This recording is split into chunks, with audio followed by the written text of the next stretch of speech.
इस वक्त सबसे बड़ी खबर हम आप तक पहुंचा रहे हैं। बिहार बीजेपी अध्यक्ष बदलाव हुआ है। अब संजय सरावगी बिहार बीजेपी के अध्यक्ष बनाए गए हैं। हमारे साथ स्वप्निल जी बने हुए हैं, चलिए जुड़ने की कोशिश करेंगे। रजनीश हमारे साथ बने हुए। रजनीश, आप एक बहुत बड़ी खबर मिल रही है, संजय सरावगी बिहार बीजेपी के अध्यक्ष बना दिए गए। देखिए, संजय सरावगी अध्यक्ष बनाए गए हैं बिहार बीजेपी के। और चूंकि जब जिस तरीके से मंत्री पद की शपथ लिए थे डॉक्टर दिलीप जायसवाल, उस समय से ही ये तय हो गया था कि अब बिहार बीजेपी को एक नया प्रदेश अध्यक्ष मिलेगा। और 3-4 नामों की जो चर्चा थी उसमें सामाजिक समीकरण से लेकर और तमाम सारी बातें जो कि एक नेतृत्व में होना चाहिए, इन्हें देखा जा रहा था। और बहुत कुछ उम्मीद जो है वो उसी तरीके से लगाई जा रही थी। उन 3-4 नामों में संजय सरावगी भी, और इसी तरीके से जो बीजेपी जो चौंकाने वाली बात होती है, जो कई अहम 2-3 और नाम थे और संजय सरावगी जो है उन्हें बनाया गया है बिहार बीजेपी का प्रदेश अध्यक्ष। तो इस तरीके से आप देखें तो उत्तर बिहार में जो एक कम नुमाइंदगी की बात कही जा रही थी, और ख़ासतौर पे जो मिथिलांचल के इलाके से अगर मंत्रिमंडल में आप देखें तो 2 मंत्री की बात कही जा रही थी, जबकि पिछले सरकार में 5 प्रतिनिधित्व जो है वो मिला था सीमांचल के इलाके से, दरभंगा और मधुबनी और आसपास के क्षेत्रों से।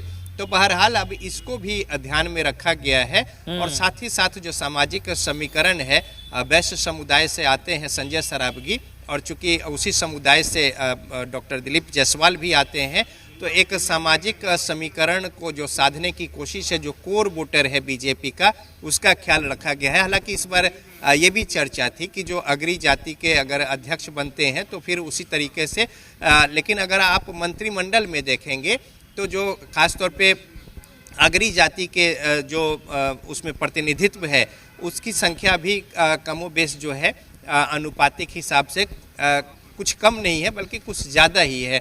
तो लिहाजा इन तमाम बातों के मद्देनज़र, और बिहार में चुनाव हो गए, बेहतर परिणाम आए, जनता ने एक बहुत बड़ा भरोसा जो है वो यहाँ पे अब जताया है।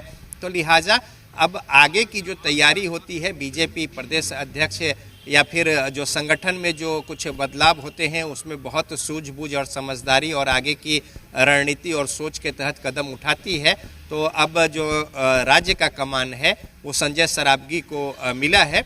और इस बात से भी उम्मीद जताई जा रही थी, चूँकि जब मंत्रिमंडल का जो विस्तार हुआ था तो उसमें कुछ और जो महत्वपूर्ण नाम थे उन्हें भी मंत्री पद नहीं मिले थे। तो इसी 3-4 नामों पे जो चर्चा थी उसमें जो मुहर लगी है वो नाम है संजय सरावगी का।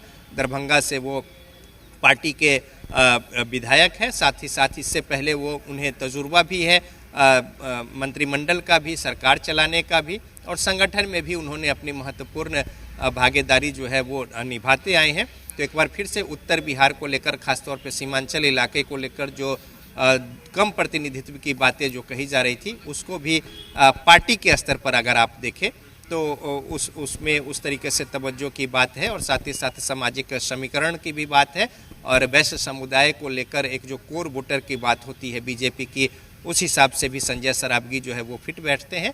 और संजय सरावगी भी उसी तरीके से अपने व्यवहार, वाक्यपटुता और कुशलता, और साथ ही साथ सीधा संवाद, आम जो लोग हैं, जनता हैं, उनके साथ भी कार्यकर्ता हैं, उनके साथ भी, संगठन को लेकर भी उनका एक जो अप्रोच है, इन तमाम बातों को ध्यान में रखते हुए पार्टी ने राज्य की कमान इकाई की, बिहार इकाई की कमान जो है वो संजय सरावगी के ऊपर सौंपी है। और संजय सरावगी के ऊपर भी एक बड़ा दायित्व होगा कि आज जिस भरपूर समर्थन जो है एक उम्मीद से बढ़कर मिला है, उसको आगे लेकर जाने की, संगठन की मजबूती को लेकर, और दिए गए जो दूसरे कार्य हैं उन तमाम बातों के मद्देनज़र लोगों को अपने पाले में गोलबंद करने को लेकर। तो इस तरीके से अब देखें तो संजय सरावगी संगठन का तमाम जो काम है वो बिहार में बिहार बीजेपी का नेतृत्व करेंगे, और इनके नेतृत्व में बिहार बीजेपी जो है वो अब आगे बढ़ेगी। और पार्टी ने इन पर भरोसा जताते हुए इनके नाम पे मुहर लगाई है, और इसी तरीके से अब ये बात भी सामने आ गई है। बिल्कुल, ये बातें सामने आ गई, और एक के बाद एक खबर बीजेपी से। और देखिए, बीजेपी के प्रदेश अध्यक्ष अब संजय सरावगी बनाए गए हैं, और आप भी जिस तरह से कह रहे हैं सामाजिक समीकरण, क्षेत्रीय समीकरण साधने की कोशिश हुई है, क्योंकि लगातार मिथिला को लेकर भी आवाज़ उठ रही थी और कहीं ना कहीं प्रभाव है मिथिलांचल में। और रजनी